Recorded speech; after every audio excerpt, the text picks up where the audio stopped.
e chegámos assim à terceira e última parte deste debate. Vai ser muito interessante. Fique atento.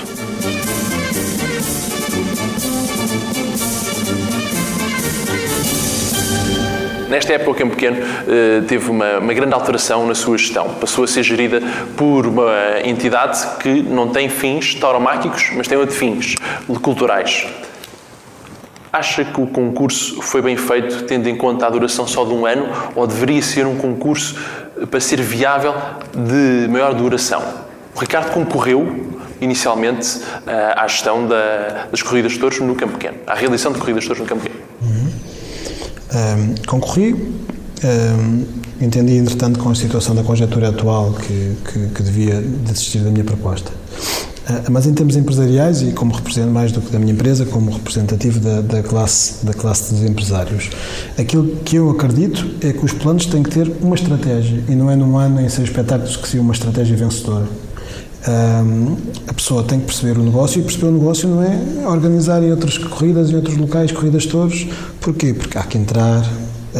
A praça, qualquer uma das praças nós temos que conhecer como é que as coisas funcionam, o que é que o público quer, porque uma coisa é estarmos na bancada como espectadores, outra coisa é termos a experiência de nós como organizadores, como empresários. E isso nunca se ganha em 4 ou 5 ou 6 datas. Portanto, houve também esta conjectura da questão do Covid, que atrasou muito o processo do Campo Pequeno, não foi bom para ninguém.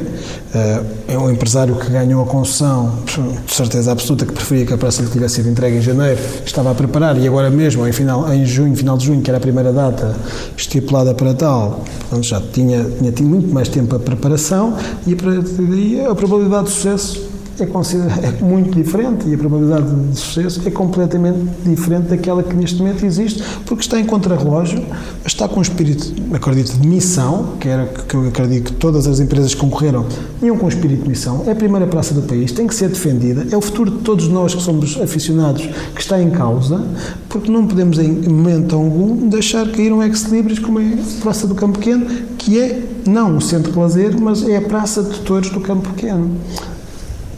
Foi construída como praça de touros. Ao longo deste centro, Campo Pequeno tem 120... 30, peço desculpa, 125 já o fez, peço desculpa, portanto já tem... 128, não sei, peço desculpa por essa minha ignorância, esse meu desconhecimento, mas anda por aí, e portanto nós não podemos cair um imóvel que não é um imóvel, é algo histórico que é a nossa defesa e a nossa cara e a nossa identidade. Portanto, todos nós temos que, digamos, dar a nossa cota parte, para os nossos braços, para a nossa cabeça, para o nosso coração, na defesa que é algo nosso. E, portanto, é fundamental que exista um respeito por quem é o novo detentor, que é o novo proprietário, por uma cultura que é a cultura tauromáquica, que deu, digamos assim, a origem à construção daquele edifício e que tem que, obrigatoriamente, continuar a existir naquele lugar, defendendo da história e apoiando, digamos assim, um presente e acreditando que vai haver um futuro. Só assim é que nós podemos considerar. Sobre a questão de um ano, não, como é evidente.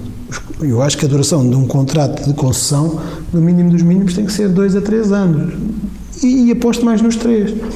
E por experiência própria, falo sobre o assunto, não é? Porquê? Porque nós quando queremos organizar um espetáculo, nós temos que sentir-nos confortáveis, nós temos que sonhar, nós não podemos estar limitados ao nosso desconhecimento e à falta, digamos, de bagagem de conhecimento daquela praça e do que é necessário fazer. Nós não nos podemos mandar de cabeça sem saber sentir a sensibilidade.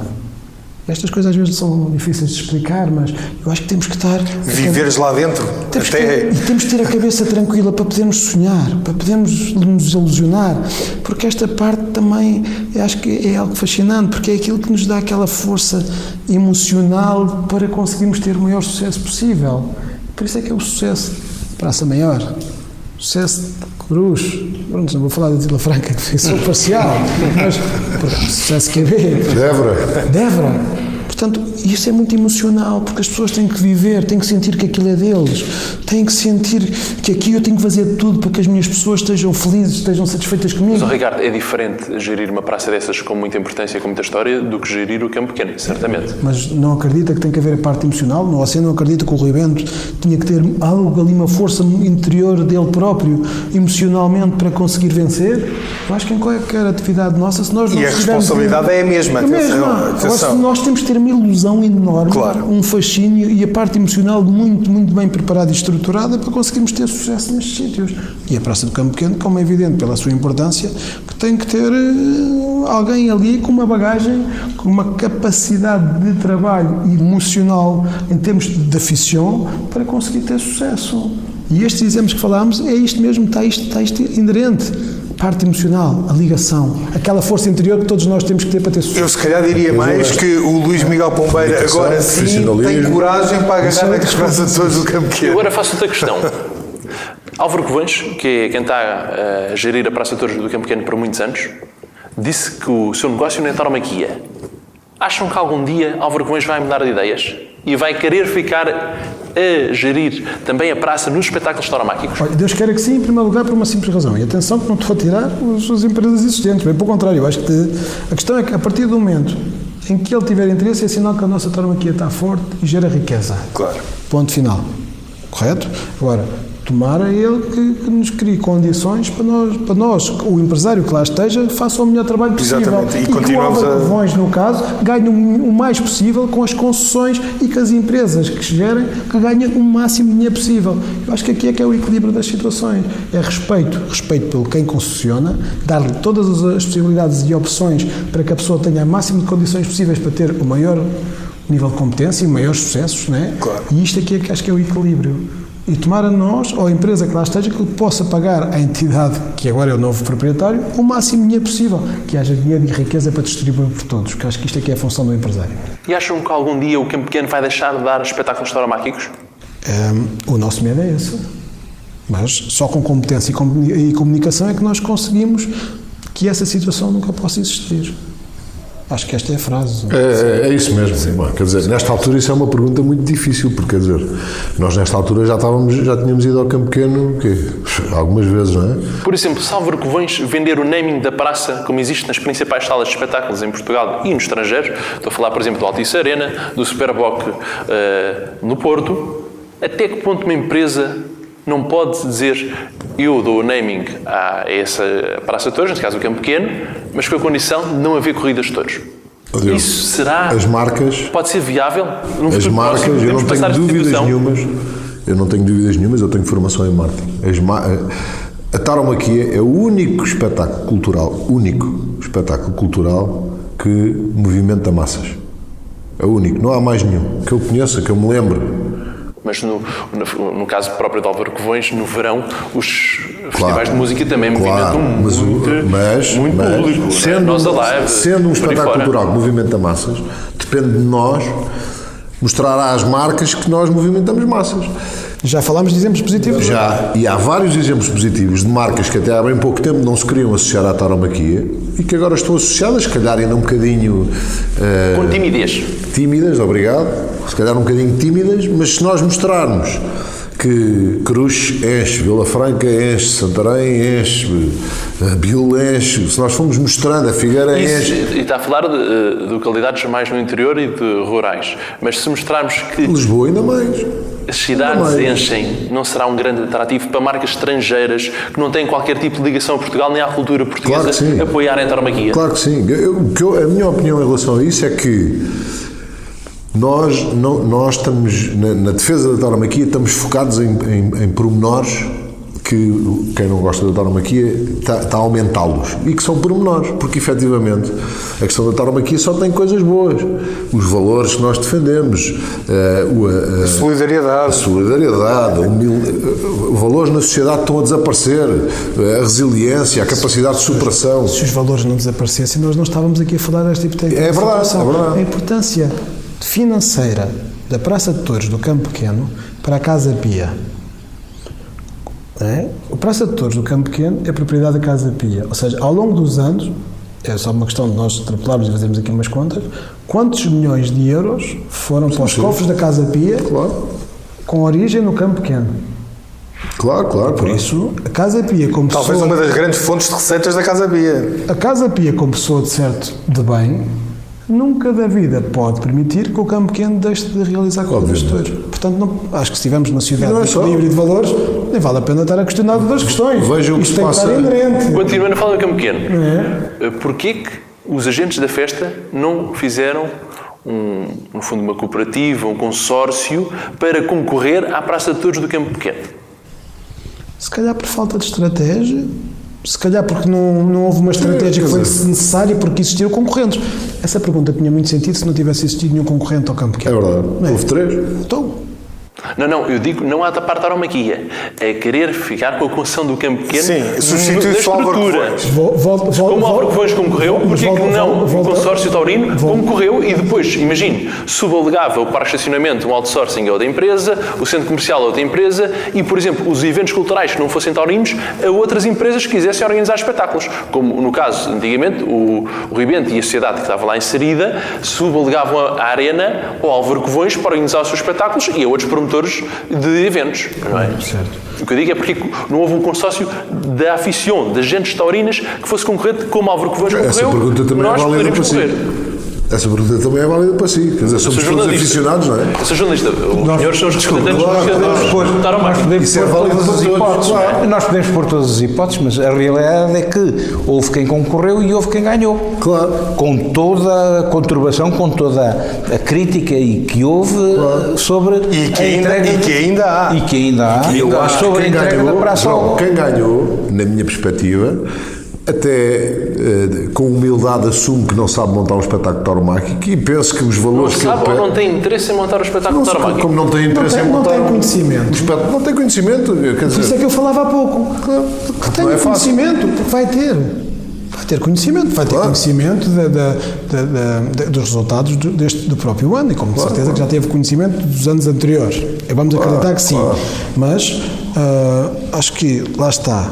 Se existir conhecimento, se existir comunicação, se existir um espetáculo que gera riqueza, eu não deixo de acreditar que qualquer empresário tenha interesse. Então, na minha casa, este espetáculo dá dinheiro e eu próprio vou deixar que ele vou deixá-lo cair. Isto não tem sentido. Álvaro Covões, que é provavelmente o maior organizador de espetáculos em Portugal, Claro, não é? e que Com tem história muita familiar, e que tem muita com os recreios, tem uma competência mais aprovada, uma não é? experiência enorme, mas que na tauromaquia não. Correto? Vamos dar o benefício da dúvida, porque como não tem noutras áreas também, não tem na tauromaquia, ou não tem está noutras áreas. inserido, está inserido no seu métier, na sua experiência e na sua Santarém há competência. um Festival Internacional do Folclore que movimenta milhares de pessoas. Não acredito que o Álvaro Covões montasse um Festival Internacional de Folclore no Campo Pequeno porque ele não tem conhecimento para isso. Agora, se eu fosse lá e lhe perguntasse, aluga-me o espaço para fazer aqui o festival, ele dizia, sim senhora, custa X, eu não sei montar isso. Claro. Olha, Estamos a falar em praças de touros e vamos pegar nas praças de touros. Nos últimos anos houve praças de touros muito importantes em Portugal que deixaram de dar corridas de touros. Essas praças foram adquiridas pelas câmaras municipais locais e, por sua vez, essas câmaras municipais deixaram de dar corridas de touros ou deixaram de possibilitar que promotores e empresários dessem corridas de touros. No caso, por exemplo, de Viana do Castelo, de Póvoa de Varzim mais recentemente e até de Setúbal, que está inativa já há alguns anos. Como é que os agentes da festa podem recuperar estas praças ou, pelo menos, evitar que noutras praças aconteça este tipo de situações? Não pode.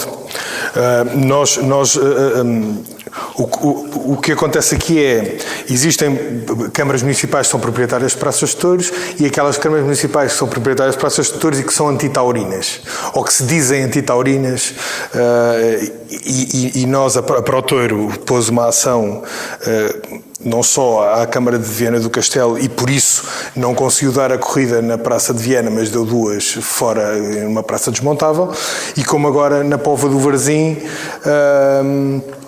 também não conseguiu que se desse uma corrida na Póvoa, na Praça de Touros, mas há a viabilidade de dar fora. Aliás, uma das vitórias, que é um bocado de vitória moral, mas que é uma vitória moral muito importante, que saiu da ação que a ProTouro interpôs à Câmara da Póvoa, era que a Póvoa dizia-se antitaurina e que não iria nunca mais fazer uma corrida de touros lá, e o juiz, a sentença do juiz é dizer que nenhuma Câmara pode proibir espetáculos culturais tauromáquicos nas suas regiões, até porque está é um espetáculo legal e pela Constituição.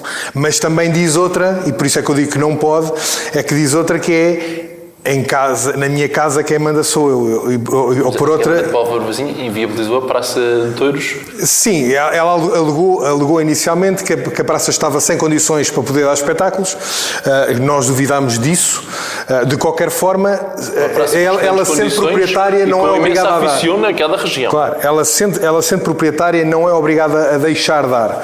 O que nós achamos, para nós, é triste, é desesperante ver, de facto, a aficião do Norte, e que grande aficião que ainda para mais havia na Póvoa, está privada tanto de Viana como da Póvoa de Varzim. Agora, eu quero acreditar, e acredito mesmo, que Póvoa irá continuar a ter corridas de touros, não ali, mas de outra forma qualquer. De qualquer forma, a Protouro também está muito ligada ao Clube Taurino, à associação dos aficionados de lá de cima, para tentar ainda, de alguma forma, não permitir que haja a demolição, mas aí, de facto, é muito complicado que isso possa acontecer.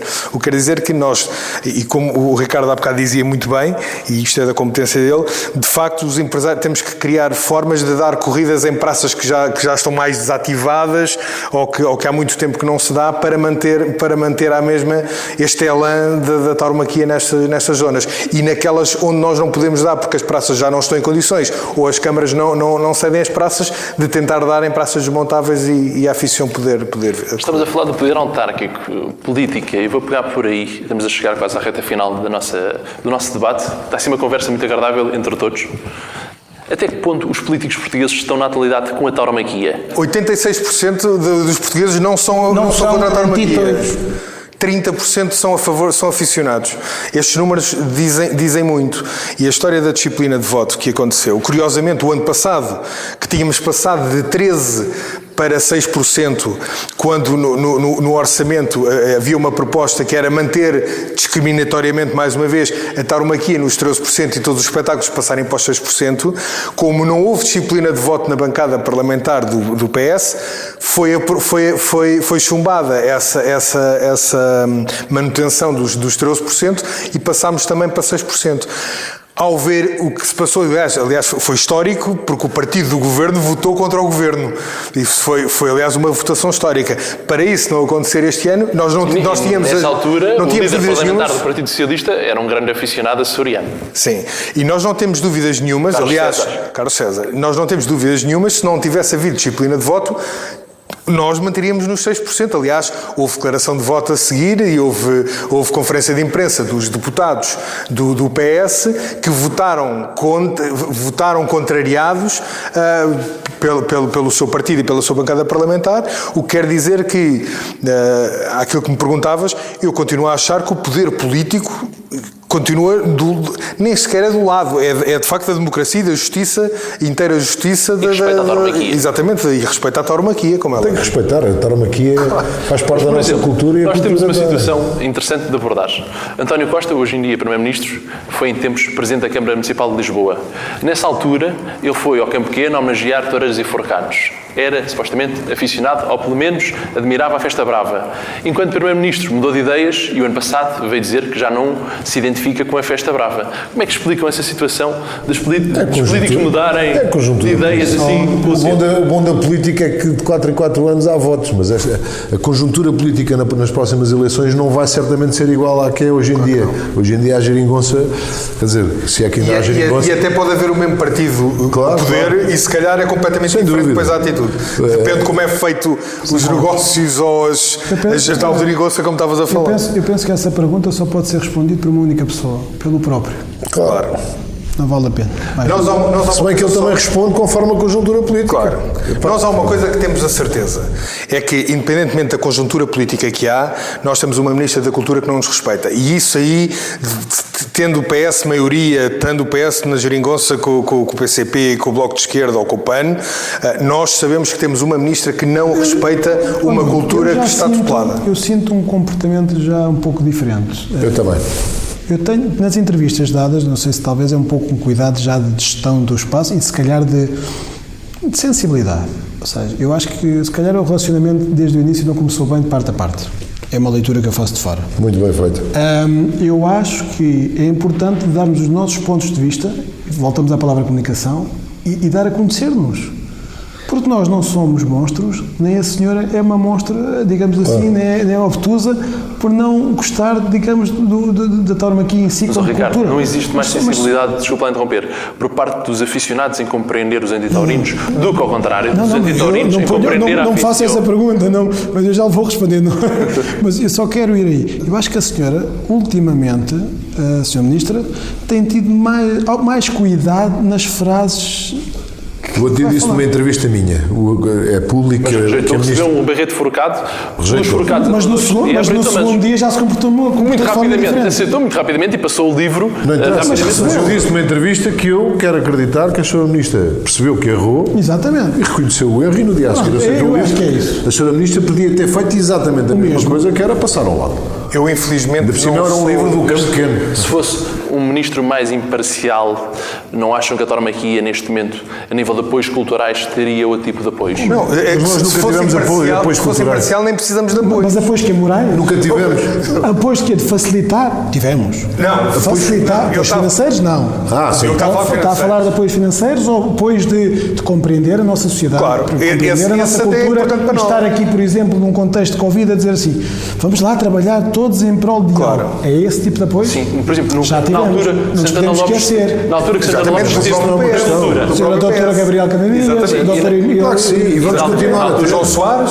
E na altura que Santana Lopes esteve à frente da cultura em Portugal, não era uma tauromaquia diferente, não havia um apoio à cultura tauromáquica diferente. Uma abertura completamente diferente. Claro. É aí que eu quero chegar. Certo. Então hoje em dia estamos a ser prejudicados devido, mas socialmente ao governo. Isso vai acontecer sempre. Está prejudicado. Claro, socialmente o tempo é diferente também. Claro, mas isso vai acontecer sempre. Eu não sou tão otimista como os meus colegas que aqui estão presentes sobre nós darmos que as relações começaram de mal de parte a parte.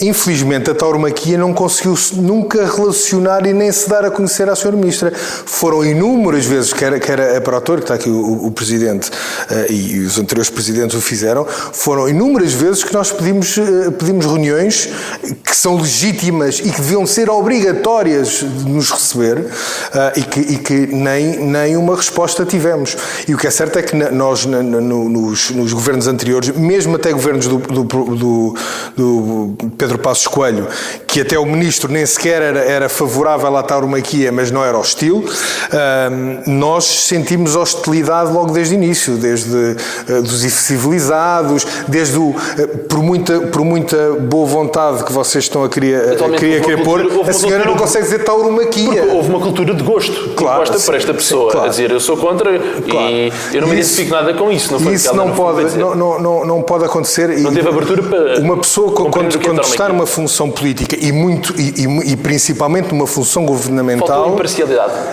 Tem que ser completamente imparcial, como dizias há bocado, e mesmo que não seja imparcial na sua gênese, tem que mostrar imparcialidade para fora. Quanto mais não seja ouvir-nos e deixar-nos a falar sozinhos a seguir, entendes? Mas este tipo de abordagem nós nunca conseguimos ter. E de facto, todos os episódios têm vindo por aqui em diante. Por alguma razão nós fomos a última atividade cultural a começar. Porquê? Não precisávamos ter sido os últimos a começar. Nós podíamos ter começado da mesma forma com as salas de espetáculo. Podia ter feito daquela forma. Ainda para mais quando em Conselho de Ministros dizem que os recintos tauromáquicos não podem abrir e a seguir temos no Campo Pequeno um espetáculo. Abriu um espetáculo.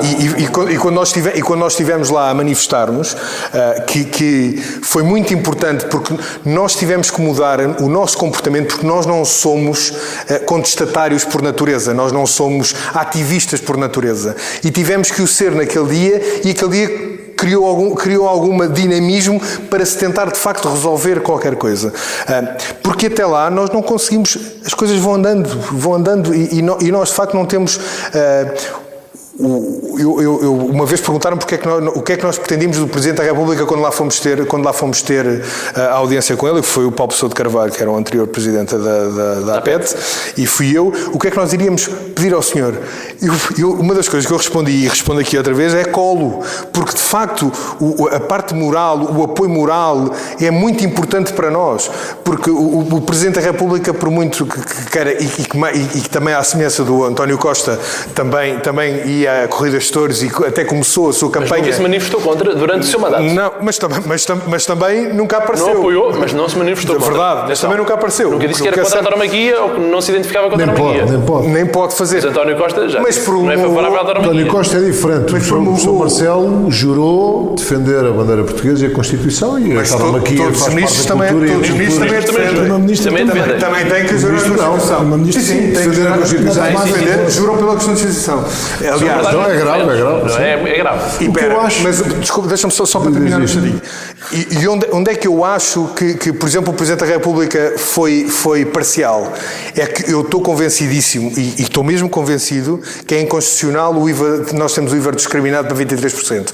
E o mínimo que o Presidente da República devia ter feito era ter baixado a Constituição ao Tribunal Constitucional para ver se é constitucional. Uma nova avaliação. Exatamente. E não o fez, ou prolongou. Eu estou convencidíssimo que é inconstitucional. Aliás, nós vamos pedir inspeções sucessivas sobre esta lei, porque não se pode discriminar de cultura. E, portanto, eu acho que também o Sr. Presidente, logicamente, muito mais tranquilo, muito mais...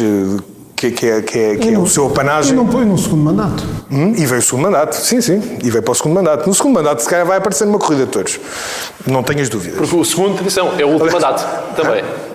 O segundo é obrigatoriamente o último mandato. Claro. Ele poderá ter receio de votações nestas eleições que vai haver e não se quer aproximar da tauromaquia. Mas no segundo, se calhar, já sabe. Não pode haver receios, porque 80% do Parlamento não há receios nenhums. Temos receios. Temos que acreditar na sociedade aberta e com uma identidade. Estamos a falar em referências da sociedade portuguesa, caso de António Costa, do professor Marcelo Rebelo de Sousa. E eu agora digo, nos últimos tempos, e ainda recentemente, perdemos uma das maiores referências da tauromaquia portuguesa, o maestro Mário Coelho. Mas nos últimos tempos temos perdido várias referências no que diz respeito à tauromaquia. David Ribeiro Teles, Joaquim Bastinhas, Ricardo Chibanga, agora o maestro Mário Coelho, muitos forcados importantes que foram ganadeiros. Há falta de referências hoje em dia em Portugal, na tauromaquia? Nos forcados, não. Nos forcados... No caso do toureio, referências ainda existem, porque graças a Deus há muitos vivos, António Ribeiro Teles, João Moura, Vítor Mendes, que mesmo não tanto continua aqui, o José Júlio, que ainda é vivo. Existem de facto referências. Se me perguntares a mim se os toureiros da nova vaga têm o mesmo carisma que teriam na altura, mais uma vez voltamos a falar em tempos diferentes, eram de facto tempos diferentes, as pessoas estavam focadas, tinham menos foco disperso, e o que eu acho é que nesta altura os toureiros mais jovens, que sendo eles muito bons toureiros, e temos muito bons toureiros, há muita qualidade, não há fidelização, não há fidelização como havia os mouristas, os caetanos, não há neste momento, quanto a mim, a fidelização que existia, os clubes de fãs que existiam na altura. Nos campos culturais e desportivos houve sucessão. Por exemplo, no futebol é um caso muito óbvio, não é? Eusébio foi o maior futebolista de todos os tempos em Portugal, mas Cristiano Ronaldo surge numa geração e, no fundo, toma o lugar de Eusébio com contextos diferentes. E agora, atenção, quem vem a seguir? Há de vir, certamente, há de vir, não é? João Félix, entre outros, que seja benfiquista, jogam. Vai ser o Sportingista. Há de vir Giovanni Cabral, de Sporting, há muitos outros, do Porto também. Ou seja, na tauromaquia não há nenhum jovem que, por exemplo, chega ao Terreiro do Paço ou chega a um centro comercial e que as pessoas parem para vir ter com ele, para virem cumprimentá-lo. Eu, por exemplo, um dos dias que eu acho muito importante foi o dia da tauromaquia. No final, houve a possibilidade do público ir ter com os toureiros, confraternizar, e essa socialização, o chegar perto dos toureiros, criar novos ídolos, não é muito importante para haver novos aficionados, novos públicos? Mas isso acontece, nós não é tanto 8 nem 80. Há pouco falávamos da revista social. Acho que as televisões é fundamental para criar ídolos. E isso é que, digamos assim, espalha um bocadinho para a própria sociedade quais são as referências sociais e os toureiros têm que ser. Falámos em Espanha há pouco também. Olá, revistas de coração e tudo. Os toureiros são um dos grandes personagens desse tipo de revistas. Agora é o Ponce que se parou e tal, não sei o quê. Essas coisas estão em voga. Mas vamos com um toureiro um forcado de referência, vamos jantar a um restaurante, almoçar a um restaurante, estamos juntos, não sei o quê, as pessoas são abordadas, nós vemos esse comportamento. Localmente isso vê-se muito. O Grupo Santarém, os históricos forcados que tem, megras, aquelas forcados antigos e por aí fora, nós estamos junto a essa gente, o Carlos Empis, aquela gente toda e não sei o quê, vamos a um restaurante, não sei o quê, as pessoas são abordadas, são faladas. O Grupo Vila Franca, que existe referências interessantes, no outro dia fui almoçar com o Pedido de Portugal, aqui há uns meses, as pessoas abordam, dê-me uma assinatura, as pessoas são referências. Que devíamos estar num outro status, de outro estatuto, com outra força, claramente que sim. Os jovens não têm essa força. Falou do Toureiro de Portugal, já é um toureiro com algum historial. Certo, então, mas já viu o tempo que ele está afastado, mais ativo, mas ainda está no seu ativo. E os novos? Sabem tourear muito bem, têm muita qualidade, têm muita técnica, mas não chegam às massas.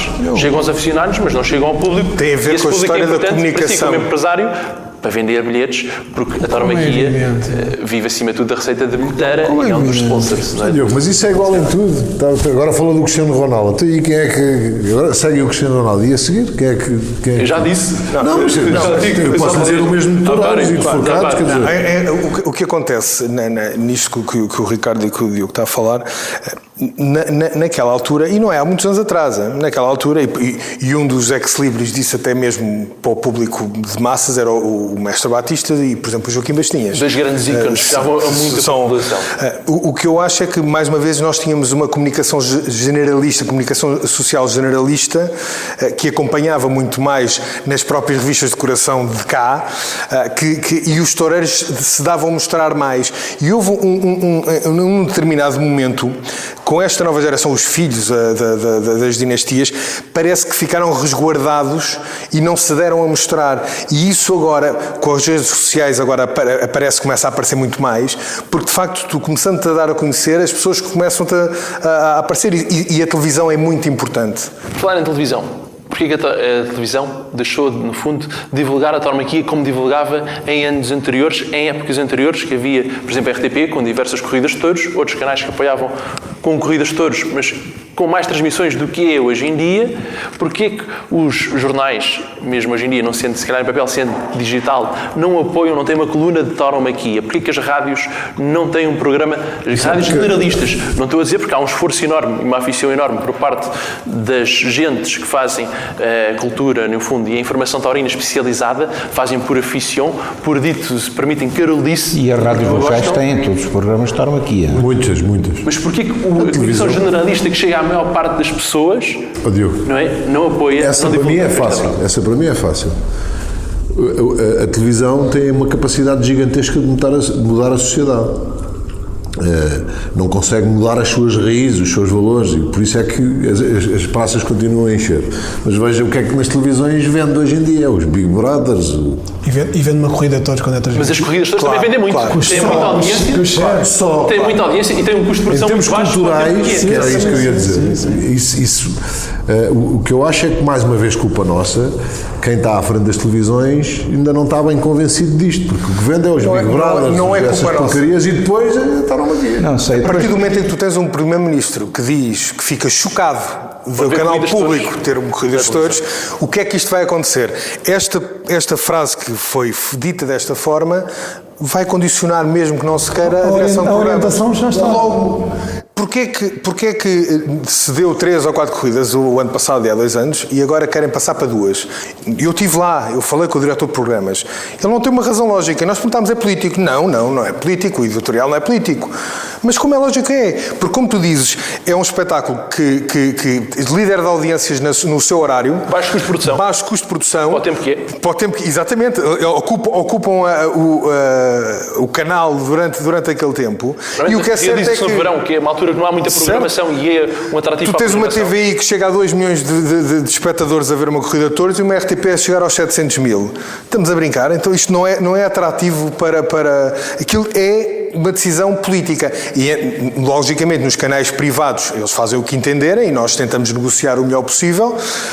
O canal público não só deveria ter a obrigação e tem a obrigação de nos dar tempo de antena, porque somos um meio cultural e até a própria ERC defende que a RTP deve continuar a dar transmissões televisivas. Contrariamente ao que diz o seu provedor da televisão. Contrariamente ao que diz o seu provedor da televisão, que é completamente hostil nas suas e parcial nas suas avaliações. Mas, Nuno, se houvesse muita publicidade nos canais privados por parte de entidades privadas, para além das grandes audiências que a Corredores proporciona, não haveria também um interesse a mais de transmitir mais corridas? Publicidade de empresas que se associam à Festa Brava e que queiram entrar nos intervalos e fazer publicidade. Tu vês em qualquer transmissão televisiva, seja de canal for, os intervalos estão carregados de anúncios. Portanto, não é por aí. Mas não será valores diferentes de outros programas no mesmo horário? Não é isso que eu tenho. Eu só vejo isso pelo que já falámos, orientação política. É claro. Falta de liberdade e falta de personalidade para fazer vincar aquilo que... Curiosamente, o diretor de programas hoje em dia da RTP é o mesmo diretor de programas que dava 10 e 13 corridas todas na própria RTP. E, portanto, os números do share provam que o espetáculo televisivo, o espetáculo tauromáquico é um espetáculo que manifesta interesse, que o público é fiel, porque a nível de participantes, de espectadores, desde o princípio até ao fim da corrida de touros, é um público muito regular, portanto aquele espetáculo manifesta e demonstra que, digamos assim, que é um espetáculo com interesse. Temos as provas, que a prova mais que viva, que as corridas de touros deviam ser mais transmitidas pela televisão. Os dados concretos e objetivos são... Isso é uma das, não vou dizer lutas, mas se calhar até digo lutas, que nós temos que ter para, de facto, as corridas... Temos várias lutas. Sim, mas essa mais uma. Temos várias lutas a tentar... Uma das nossas lutas principais é realmente demonstrarmos a força que o espetáculo tauromáquico tem. É importante haver estratégia, é importante haver comunicação, é importante chegar a novos públicos. Foi a conclusão que chegámos neste debate. Mas ainda falta uma pergunta. É a pergunta que vai encerrar o debate e que eu vou pedir a cada um dos meus convidados que responda pessoalmente. O que é a tauromaquia para si? E começo à minha esquerda pelo Diogo Durão, presidente da Associação Nacional de Grupos de Forcados. Bom, vou falar como forcado agora, não é? Forcado e aficionado. A tauromaquia para mim é uma escola de vida, é uma escola de valores, foi onde cresci, onde ganhei os meus amigos, onde os meus amigos têm amigos, os meus filhos têm amigos, e portanto a tauromaquia para mim não posso dizer que é um modo de vida, mas para mim acompanha-me desde sempre. Tenho a certeza que a maior parte dos forcados também. Todos os que entram nesta arte, nesta forma de estar na vida, ficam apaixonados. E eu sou mais um deles, apaixonado pela tauromaquia. E a tauromaquia para mim é isso, faz parte da minha vida. Bom, eu acho que as respostas vão ser todas muito parecidas, porque de facto para mim, tauromaquia é paixão, é valores, é solidariedade, é emoção, é alegria, é amizade, e de facto nós que estamos por dentro e que muitas vezes ficamos tristes daqueles que desconhecem criticarem-nos de alguma forma, não perceber de facto o poder que a tauromaquia tem nos aficionados, e em nós, logicamente, nós temos uma ação mais forte, porque somos presidentes das nossas associações e representamos os nossos associados, mas efetivamente, se me perguntares a mim uma palavra, eu dizia paixão. Para mim, a palavra certa é paixão, sem dúvida nenhuma, mas também é serenidade, é descanso de espírito. Vocês não vos passa para a cabeça o prazer que eu sinto, e seguramente todos, quando ando no campo a ver os touros. Uma pessoa fica numa paz, num silêncio, numa calma maravilhosa que me dá força para continuar a lutar pelo seu desenvolvimento. A tauromaquia, eu chego ao ponto de dizer que é uma componente do meu sangue. E o sangue é aquilo que nos faz viver. É uma paixão, que vocês já utilizaram essa palavra, é um amor, é uma identidade, porque quando se cresce ao lado de uma tauromaquia popular e uma tauromaquia em praça, é algo que está adjacente à nossa forma de estar e de viver, que sem ela sinceramente sentia, sem ela e sem a minha família, sem o amor, não é? Sentia que viver não tinha sentido. E se me permitem, como jornalista e como aficionado, eu vou dizer o que é para mim a tauromaquia. É a melhor metáfora da vida, porque ao longo dos tempos vamos enfrentando vários problemas, vários toiros, seja a nível profissional, seja a nível familiar, seja agora de saúde com o Covid-19. E só uma forma de enfrentar os problemas é a mesma forma que se enfrenta o touro, de frente. E por isso, certamente vamos superar esta pandemia e vamos ter uma sociedade que vai sair mais forte do que nunca. Foi um prazer enorme estar na sua companhia, espero que tenha gostado. Muito obrigado aos meus convidados. Obrigado. Já sabe, viva Portugal e viva a tauromaquia. Viva! Viva! Viva.